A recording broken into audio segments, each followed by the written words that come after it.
वो कहते हैं कि आकाश में अपना नाम लिख देना, आसमान की बुलंदियों पर अपना नाम लिख देना। सुनीता विलियम्स ने आसमान नहीं, अंतरिक्ष में की बुलंदियों पर अपना नाम लिखा है और वो ऐसा करके इस धरती पर सकुशल वापस आई हैं। तमाम लोगों की दुआएं, प्रार्थनाएं उनके साथ रही हैं। वो भी तस्वीर हमने आपको दिखाई और ये तस्वीर बेहद खास जब वो बाहर आती हैं मुस्कुराते हुए जोश के साथ और ताली बजाकर। वहां जितने भी क्रू मेंबर्स थे या स्टाफ थे नेवी के, वो उनका स्वागत करते हुए नजर आ रहे हैं। तो बहुत ही खास तस्वीरें हैं, बड़ी उपलब्धि ये मानवता के लिए, पूरी दुनिया के लिए।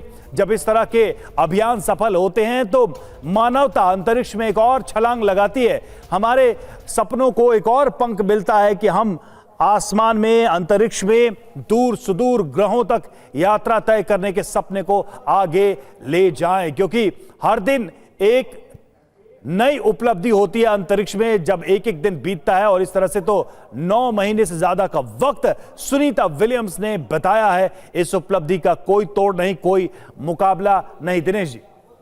हाँ बिल्कुल, ये अपना बहुत बड़ा एक हिस्ट्री में उन्होंने अपना नाम दर्ज कर लिया है और पहली एस्ट्रोनॉट है, जैसे मैंने बताया कि जितना इनका एक्सपीरियंस है उतना एक्सपीरियंस बहुत कम लोगों को है। ये गिने चुने जो top 10 astronauts in terms of experience में है जी। तो वो आगे चल के इनकी एक्सपीरियंस और चीज़ों में भी काम आएगी। आप कैसे मनीष जी इस पूरी अचीवमेंट को आप कैसे डिफाइन करना चाहेंगे?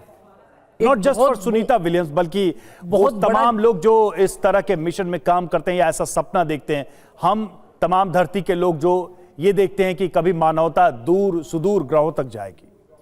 आप ये सोचिए कि हम एक अमेरिकन कंपनी के रिटर्न मिशन को एक एक बारीकी से समझ रहे हैं। ओ ये पूरा इंडिया भी देख रहा है। सुनीता विलियम्स को जो सबसे बड़ा क्रेडिट जाएगा वो ये जाएगा कि उनकी जो ये वाली स्पेस ट्रैवल थी, उस स्पेस ट्रैवल ने इंडिया की एक पूरी जनरेशन को क्रू मॉड्यूल क्या होता है, री एंट्री क्या होती है, कैसे वहाँ पर लाइफ होती है, एस्ट्रोनॉट्स की क्या ट्रेनिंग होती है, क्या प्रोसेसेस होते हैं, ये सारी चीज़ें बारीकी से कभी डिस्कस ही नहीं होती। तो यहाँ पर सुनीता विलियम्स को ये भी एक क्रेडिट जाएगा कि इनके इस जो रेस्क्यू मिशन कहें या री एंट्री मिशन कहें या बैक टू दी होम वाला मिशन कहें, इससे एक बड़ी awareness about the space missions. And जब हम करेंगे, गगनयान जब होगा तो किस तरीके की टेक्नोलॉजी की रिक्वायरमेंट होगी, वो क्या बारीक पहलू होंगे, उन सब के ऊपर आज भारत डिस्कशन कर रहा है इस मोमेंट में। तो ये मेरे को एक बहुत ही पिक्यूलियर एस्पेक्ट लग रहा है इस पूरे एपिसोड का जो यहाँ पे हो रहा है।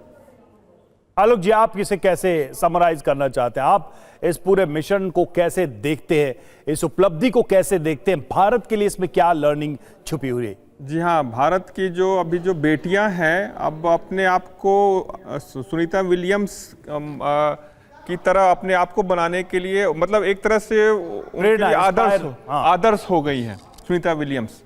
अब जो हम वुमेन्स डे में हैं, सुनीता विलियम्स पे ही चर्चा करते हैं। आने वाले कई सालों तक सुनीता विलियम्स ही मतलब हमारे लिए एक प्रेरणा का स्रोत रहेंगी। तो खास करके जो हमारे यंग जनरेशन्स हैं उन पे बहुत मेजर इम्पैक्ट पड़ेगा और इससे टेक्नोलॉजी में तो हम एडवांस हो ही गए हैं और मेंटल स्ट्रेंथ जो है वो हम इसमें बहुत अचीव करेंगे।